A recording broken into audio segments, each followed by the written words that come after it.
Bonne nouvelle. Le révérend docteur Nobu met à votre disposition ces 12 nouveaux ouvrages parus aux éditions Plume Habile. Des livres dont les sujets traitent de plusieurs points de vie chrétienne et de vie diverses. Le premier livre, Droits et devoirs du chrétien. Droits et devoirs du chrétien est un appel à une foi active et engagée. Ce livre guide chaque croyant vers une maturité spirituelle à travers des enseignements sur la filiation divine, la sanctification et la mission. Plus qu'un manuel, il invite à vivre selon les principes du royaume et à devenir un instrument de transformation.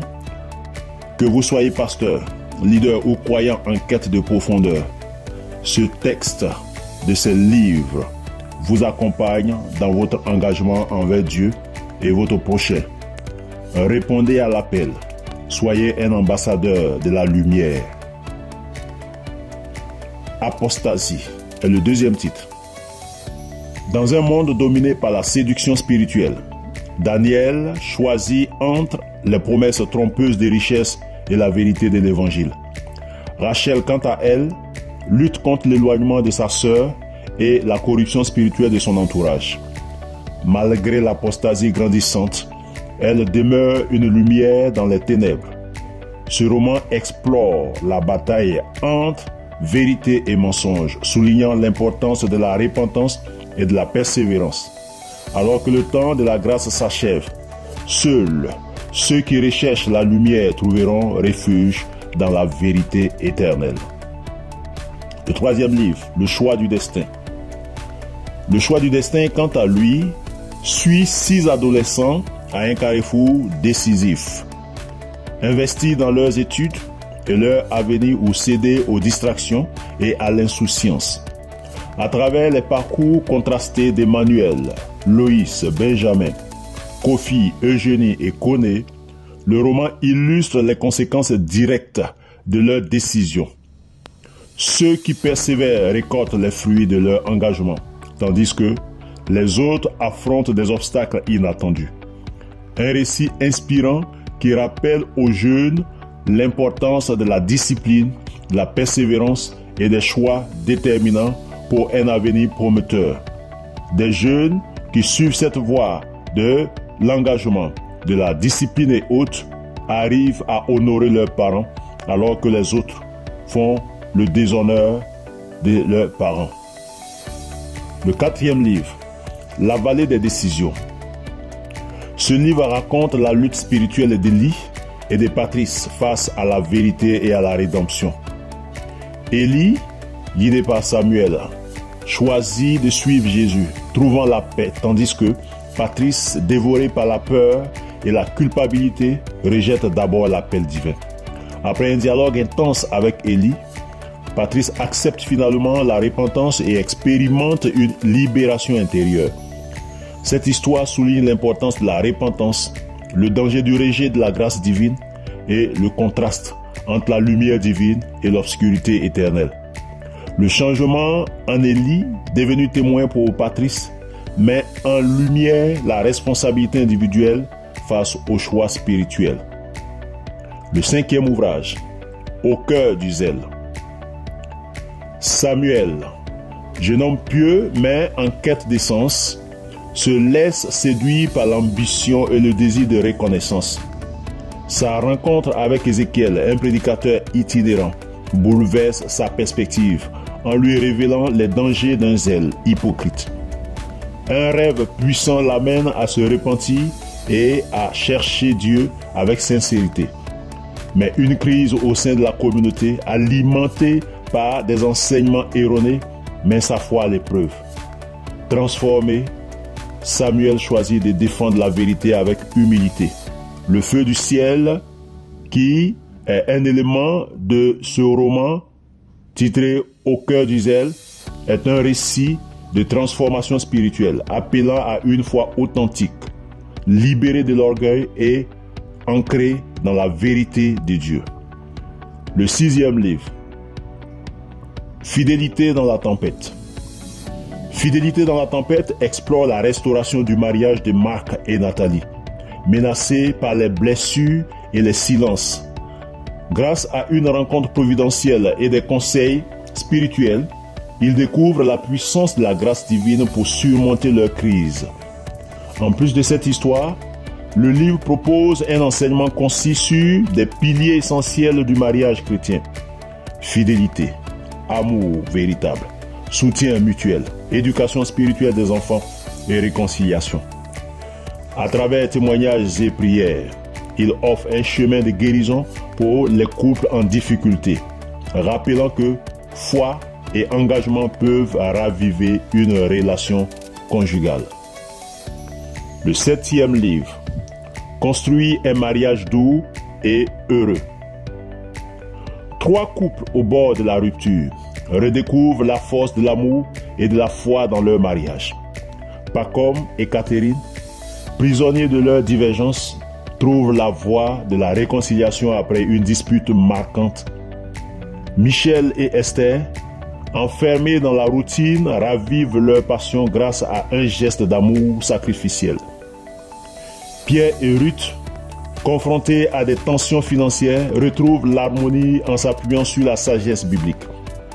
Ce roman inspirant montre que, malgré les épreuves, le mariage peut être restauré grâce à la communication, la foi et l'amour véritable.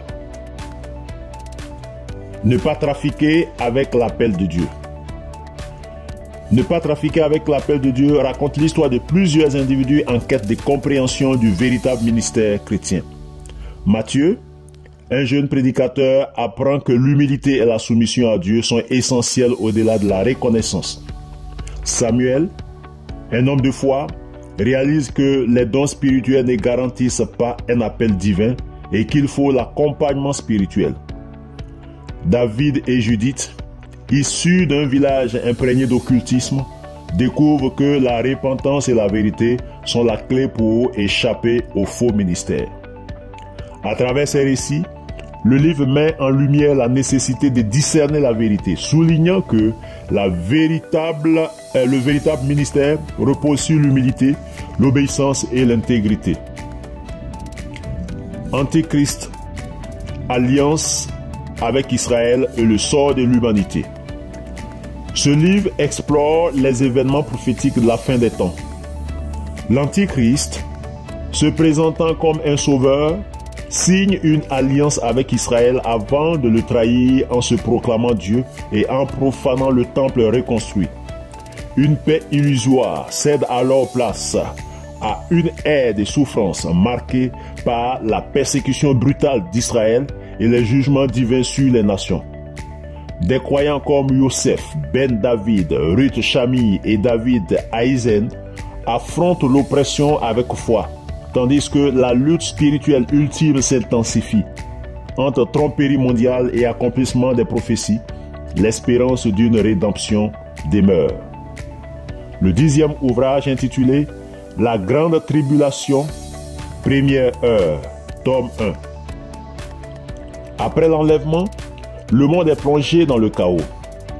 Ashkel Vassili Nimrod, prétendant être le sauveur, séduit les nations, mais il est en réalité l'Antichrist. Nathaniel Ben Levi et un groupe de croyants dénoncent sa trahison lorsque Nimrod profane le temple de Jérusalem, déclenchant une persécution. Alors que la grande tribulation frappe, les Juifs retournent en Israël, accomplissant la prophétie du rassemblement des exilés. À Jérusalem, un réveil spirituel naît avec les 144 000 missionnaires, porteurs de la lumière divine, guidant le peuple dans l'espoir et la foi face à l'Antichrist. Le 11e ouvrage intitulé « Les funérailles de Jésus ». C'est un livre eschatologique, un livre de portée prophétique qui traite d'un sujet rarement évoqué dans les enseignements et les prédications des pasteurs, des enseignants, même dans les églises. Les funérailles de Jésus retracent le chemin de repentance d'Israël, un peuple brisé par le rejet du Messie et plongé dans le deuil. À travers des pleurs collectifs et des prières profondes, il découvre une opportunité unique de réconciliation avec Dieu. Guidé par ses sages, chaque larme devient un pas vers la purification et la restauration spirituelle.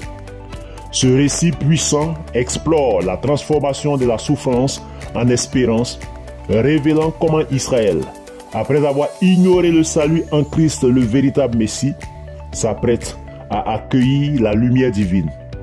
Un voyage émouvant de foi, de rédemption et de renouveau. Le 12e ouvrage. Stratégie de prière pour le salut de la Côte d'Ivoire. Vision IM. IM, entendez par là, les intercesseurs missionnaires. Le tome 1. C'est-à-dire que le tome 2 est en cours.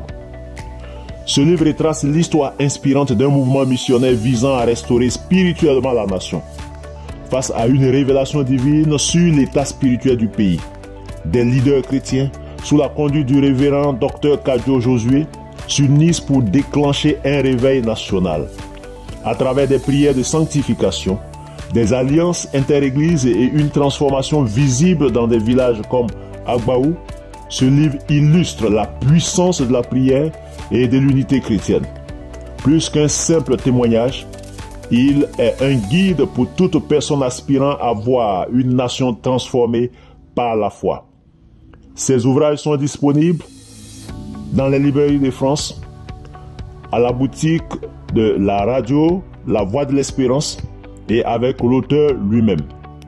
Pour tous ceux qui sont intéressés, vous pouvez contacter le 01 01 89 55 30. Que Dieu vous bénisse pour votre intérêt.